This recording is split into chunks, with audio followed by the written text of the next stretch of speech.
Greetings and salutations, everyone. I hope everyone is doing well still, and welcome to tonight's bonus.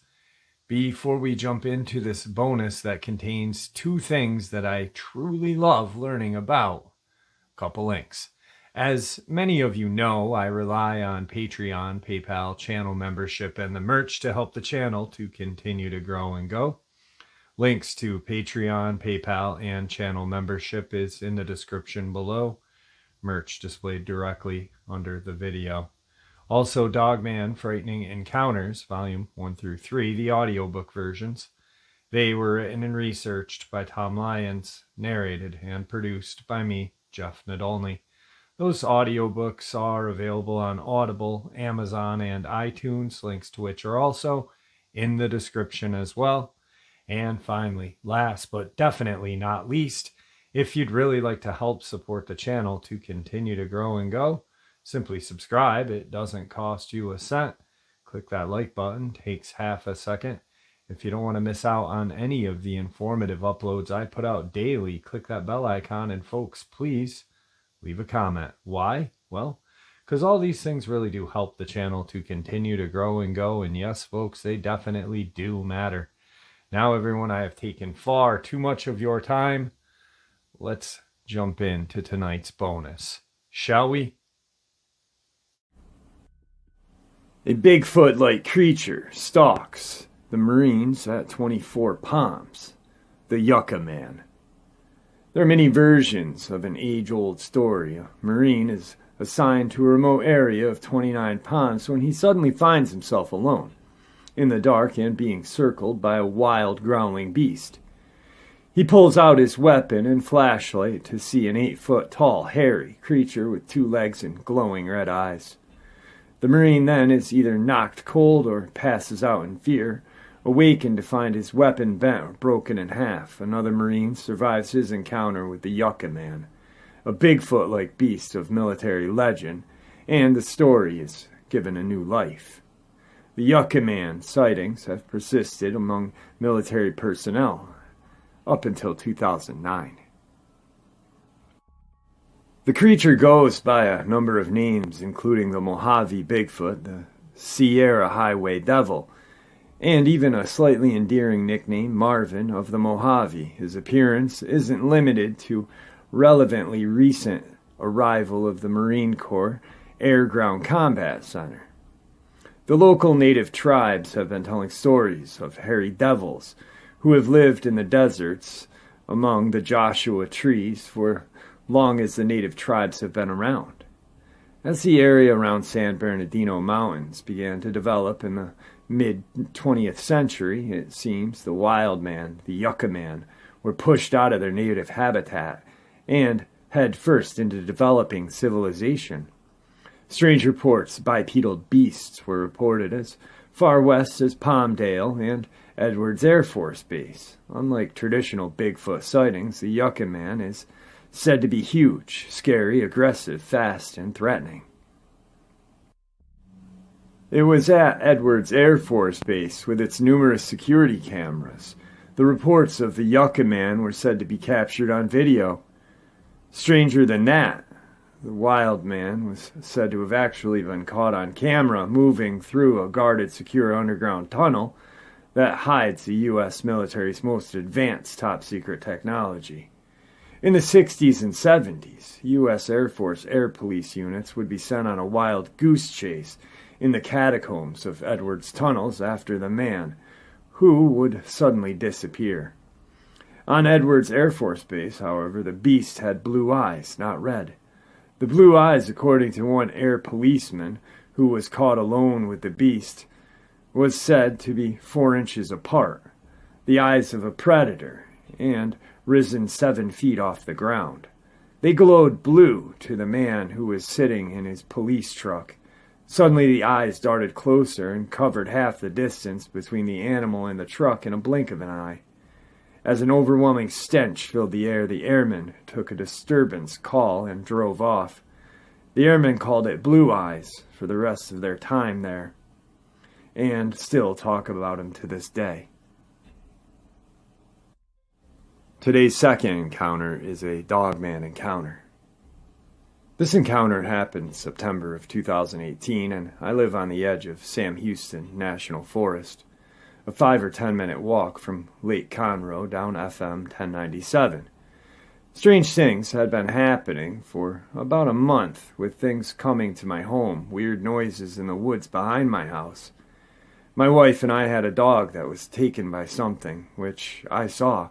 Something grabbed my dog and yanked it into the tree line. Unfortunately, I couldn't see what grabbed her, but when my wife and I went to find the place that she had disappeared, there was no signs of struggle, no blood, no fur, nothing. Like whatever took my dog just vanished. To shorten the story, it was about 4 in the morning. I was sitting on my porch smoking a cigarette, enjoying peace and quiet.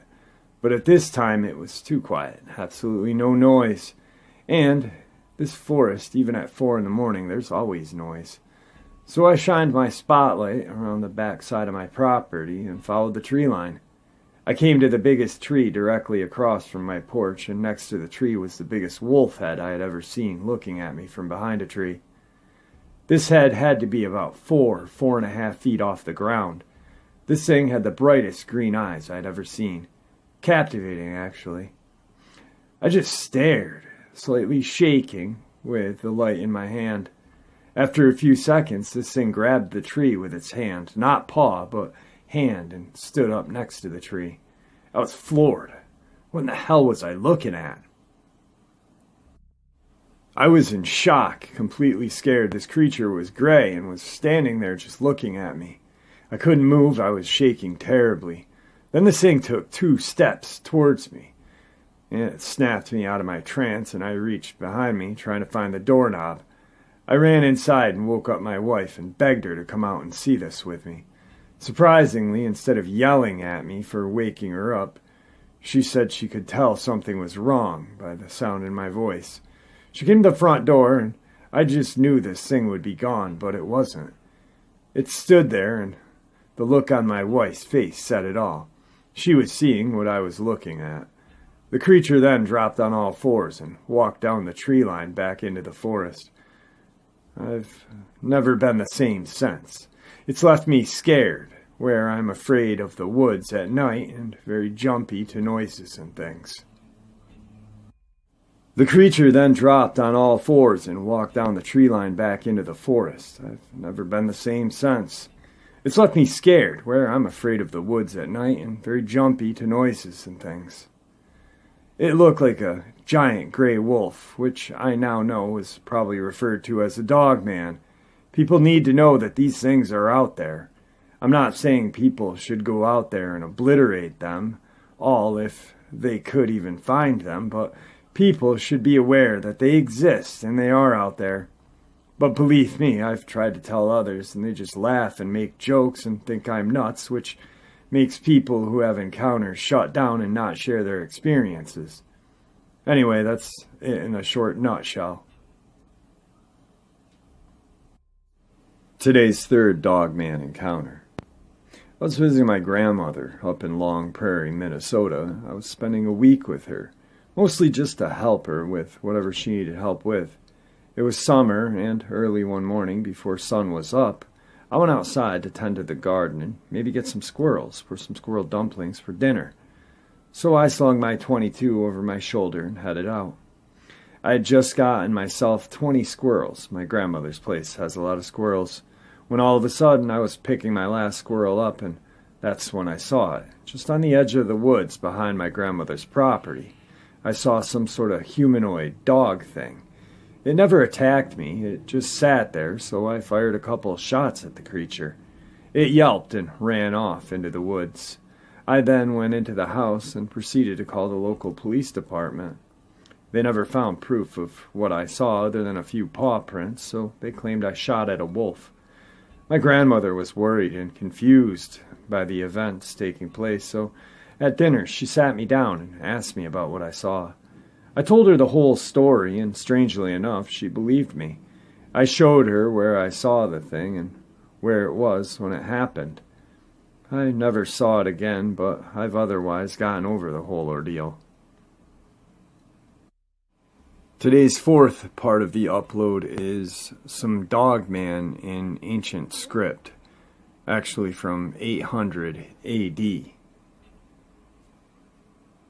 For centuries now, scholars have puzzled over the chronicon of Danaes of Talamar, a leader of the Syrian Jacobites. From what can be determined, an ancient scribe was born in Mesopotamia, now Iraq, and recorded the remarkable account of an appearance of frightening and terrifying creatures just before the reign of the Greek Byzantine ruler, Leo IV, 774.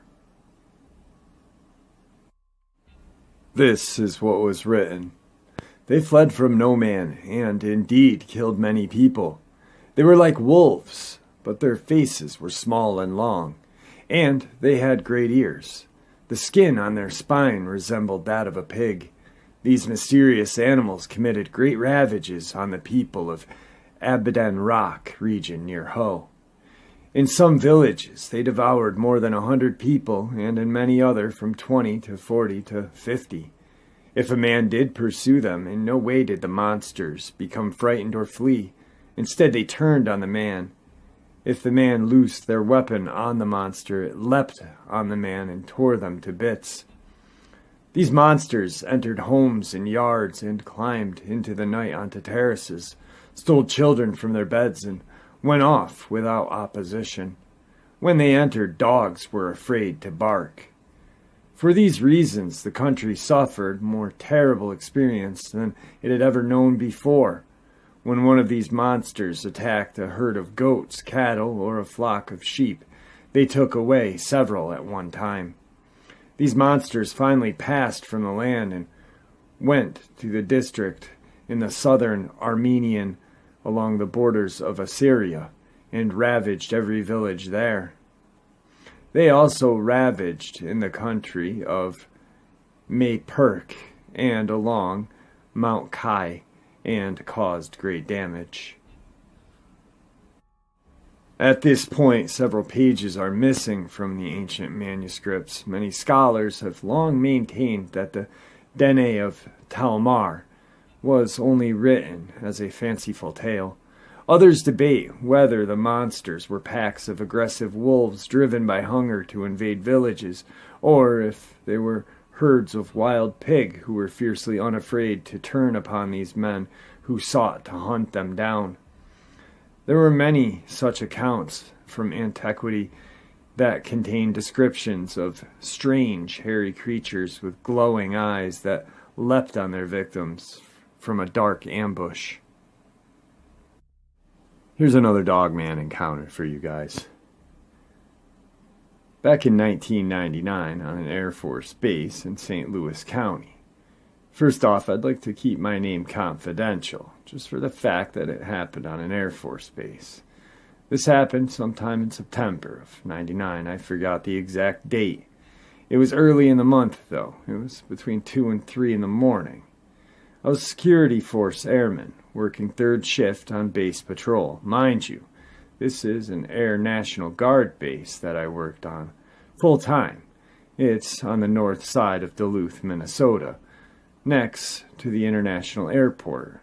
North to northeast is nothing but large wooded area. Forest areas. Third shift on the base was pretty boring, 10 p.m. to 6 a.m., and us full-timers worked a skeleton crew, usually only 5 or 6 of us on the third shift. I was in a patrol truck doing my usual rounds, checking doors and fence lines. Late at night on the north side of the base was usually creepy enough when patrolling by yourself. Anyway, I'm driving down the road, driving towards our baseball field, when my headlights catch a pair of eyes reflecting back at me. They were almost eye level with me, and I was sitting in an F-150. Around this time, a few of the guys had been seeing this huge buck around the property, like a 16-pointer or something around that size. I was about 80 yards or so when I saw these eyes reflecting back at me. So I'm thinking, this is the big buck, and I'm gonna see it. So I hit the gas and start speeding towards the field. This is where it all happened so fast, and it's also hard to explain. There's a little slope behind the field. It slopes down probably 12 to 15 feet into brush line. The brush went about 30 feet and then turned into thick tree line. The brush is probably armpit high on me and pretty tough to traverse through, being so thick. As I turned onto the baseball field and turned the truck toward the thing, I just caught the rear end of the thing leaping down into the slope below the line of sight of my headlights. The thing was no more than 20 feet ahead of me when it leapt. All I got a look at was the back end of the thing, and it was huge. The best I can do to describe to say that it was a wolf dog-like in nature. It had a long tail longer than 2 feet. The hind legs looked exactly like a dog's, same with the back paws. The paws were huge. They were bigger than my hands for sure. The fur, or hair, was wavy yet matted and thick. It was blondish and very light brown. I didn't notice any gray in it, but this all happened within 2 to 3 seconds. I sat in my patrol truck for a couple of seconds, confused and thinking, I know what I saw, but it couldn't have been what I saw. So I hopped out with my flashlight and my M16 and walked to the edge of the slope. All I heard was this thing running through the woods in front of me, heading in a northwest direction, and this thing sounded like a moose charging through the trees. It made a lot of noise. That's when I started getting real scared and thinking, if this is some sort of wolf or whatever it could be, my M16 isn't going to do a thing to this animal.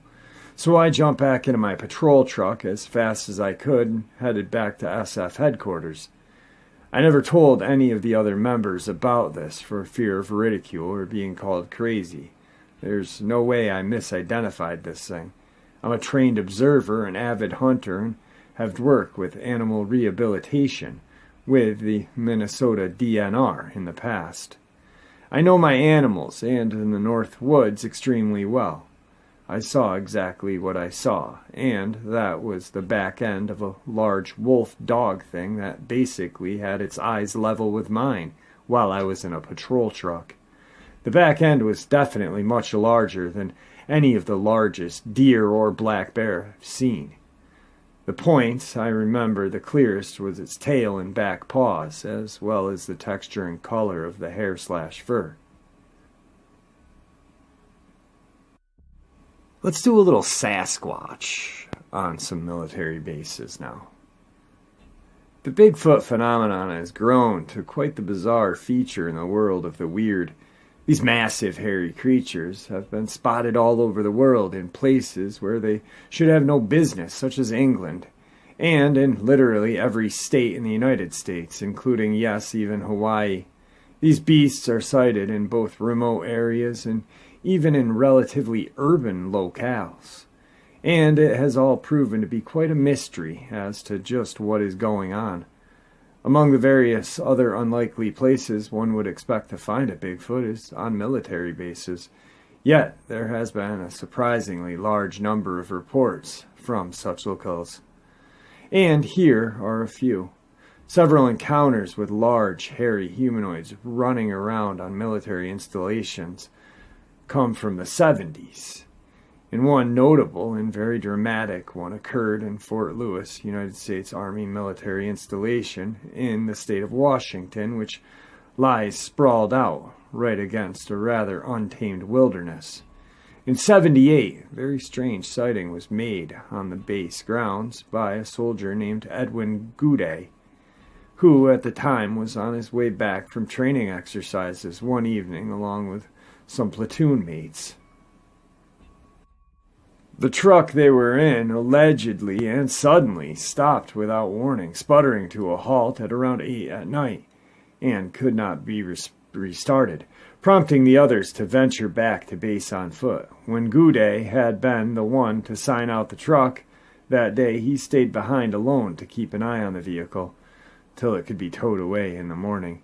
As he sat there by himself in the dark, surrounded by the spooky sounds of the nighttime forest, a little after midnight, Goudet's attention was allegedly drawn to a massive figure sulking about and looming near a stand of trees around 300 meters away.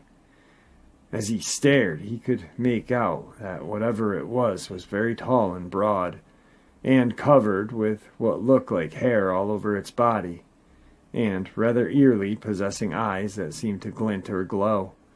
The figure was described as swinging its body sideways, and staring directly at the lone, frightened witness.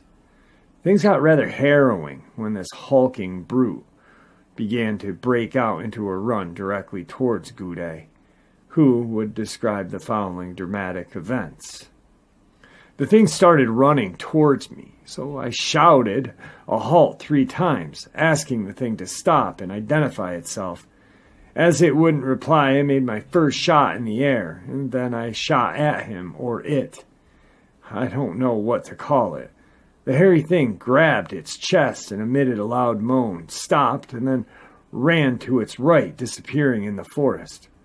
Goudet was left there, shaking and terrified, yet out there alone in the night, surrounded by darkened trees and with no way out except on foot. He decided to lock himself in the truck, although he was well aware that this would be little protection from that enormous beast, which was probably none too happy of having to been shot. There would be no sleep for Goudet that night, and when the tow truck arrived at 6 in the morning, he was still there, wide-eyed and clutching his weapon. When Goudet told the truck driver mechanic what transpired that previous evening, they were skeptical, went out to where the thing had been standing, and much to their surprise, found very large footprints pressed into the ground by something massive and heavy. Even more surprising was blood found on the ground, which was assumed to have been from that wounded monster. This is where the story even gets more bizarre. According to Goudet, the mechanics made a secretive radio call, and not long after, the group of men in what appeared to be lab coats and thick rubber gloves descended upon the area, taking samples of the blood and making casts of the footprint. The whole time, Goudet claims that he was not allowed to speak to anybody at all, and that he was kept to the side, away from what was going on. The perplexed Goudet was then whisked away to a base hospital, but rather than be looked at by the usual medical staff, he was examined by a doctor who was from the Air Force, which was odd considering this was an army installation. This doctor apparently ranked as a full colonel, and rather than disbelieving Goudet, seemed very interested in every last detail of the encounter. This mysterious doctor was particularly concerned with any anomalies, physical symptoms that Goudet may have been experiencing, such as headaches, dizziness, or tingling sensation, of which the witness had none. Goudet was then thoroughly examined and had blood, skin, and urine samples carefully collected, after which he was told to return to his barracks, and told in no uncertain terms to ever mention a word of what happened to him. This all gets even more far out when Goudet was apparently later approached by a hospital worker by the name of El Robles, who seemed to come to him secretly and allegedly said, "I, together with 2 other guys, had to analyze the blood samples taken from the ground, and we know you are the soldier involved because it was stated in such a report. And you know, it's crazy, but what the hell was it you shot out there? When we examined the blood samples, we found 3 weird things. The blood contained human blood cells, animal blood cells, and chlorophyll. Man, that's incredible. What the hell was that?" Goudet stayed true to his orders not to tell anyone, and declined to explain anything to Robles. The whole thing would have likely been forgotten and swept under the carpet forever, if it wasn't a chance meeting of Goudet made by a paranormal researcher from Puerto Rico named Jorge Martin many years later, as the witness was vacationing in Cabo Rojo with his wife, and it was there that Goudet would relay the whole outlandish tale to Martin, and the story would finally come out. Through interviews with various military personnel at California's Edwards Air Force Base, who spoke under the condition of anonymity, investigators were able to piece together a very bizarre story of a desert Bigfoot haunting the locale for years.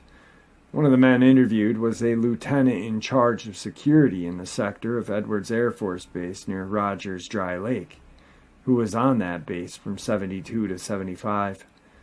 The unnamed lieutenant informed the investigator that the base's security force spent a lot of time using armed sentinels, motion sensing equipment, and starlight scopes on the lookout for trespassers wandering into the area, especially curiosity seekers who were interested in all the UFO conspiracies that had orbited Edwards Air Force Base for years. One evening, the witness claimed that there was a perimeter breach, and the guard who had detected it cryptically described the intruder as a very tall man, but not a real man. When the lieutenant went to talk to the guard, he saw the thing, whatever it was. This is how the scene unfolds. Through the starlight scope, he could clearly see that this was not a man. It was a very tall, hair-covered, ape-like man walking through the desert. He said the animal appeared to be looking at the desert floor in search of something. The animal was about 500 yards distance, but the scope was very powerful in the tripod mount, so it could be clearly observed. Both men continued to observe the animal as it wandered around almost aimlessly. He then reported to his superiors of the activity and was told to keep the animal in sight. This was no problem as the animal remained in that area. About 5 minutes later, a helicopter was heard approaching the area. Then it was seen coming in fast from the east. They continued to observe the animal, which continued its activity. The helicopter came over a rock pile, then the animal spooked. It looked at the helicopter, turned, and ran like a deer. Around the rock pile and out of sight. A full search of the area offered up no trace of where the strange trespasser had gone, and the whole thing was reported to superiors the following day. It was then that the lieutenant was apparently told about these creatures were sporadically spotted on the base, and he was told to continue to keep an eye on the situation. Over the next few years, he would report spotting this creature several more times, and then even claimed that they had captured on surveillance video footage, although this evidence is unfortunately, or perhaps conveniently, classified. He was then moved away from the base, and that was that. A second officer, a major serving at the base from 70 to 78, was interviewed, and he too had his own odd stories to tell. This witness not only confirmed the previous report, but also claimed that the things were known to prowl about in the various subterranean tunnels said to fan out in the depths of the base. This also was confirmed, that the Sasquatch had been filmed on surveillance cameras numerous times, but that these were also top secret. A third soldier interviewed was described as a security grunt, who claimed to have witnessed these Bigfoot several times through night vision starlight scopes. This soldier states that he had seen a couple of Sasquatches that stood over 10 feet high, had seen obvious females, one with a young one walking with her, and once saw a group of 5 Sasquatches walking together, all over 6 feet tall, with the tallest about 8 feet. They were fully hair-covered except the palms of their hands, the base of their feet, and their face. He said their faces resembled an ape, with very small eyes, a flat nose, and ape-like lips. The arms were very long and slung down to their knees. He said their feet were just like ours, but without an arch, as they had tracked them through the desert several times. When asked about the surveillance videos, he stated he had no involvement in that. All right, folks, I hope you all enjoyed this bonus upload as much as I enjoyed sharing it with you. I'd like to thank you all for supporting the channel. Your support is honestly what makes this channel continue to grow and go, and what makes it a place that people want to share their experiences without judgment, without ridicule, and just simply with respect and openness. It is truly amazing that you guys have created this community here on this channel, and I am appreciative. Guys, stay safe, happy, healthy, and ever vigilant, keeping an eye on our children, our pets, our family, and friends. These creatures are real. They're out there. They are dangerous. Share this information with the people you love and care about, and it may just help save their lives someday. Until next time, never stop asking questions. Never stop searching for the truth, and God bless.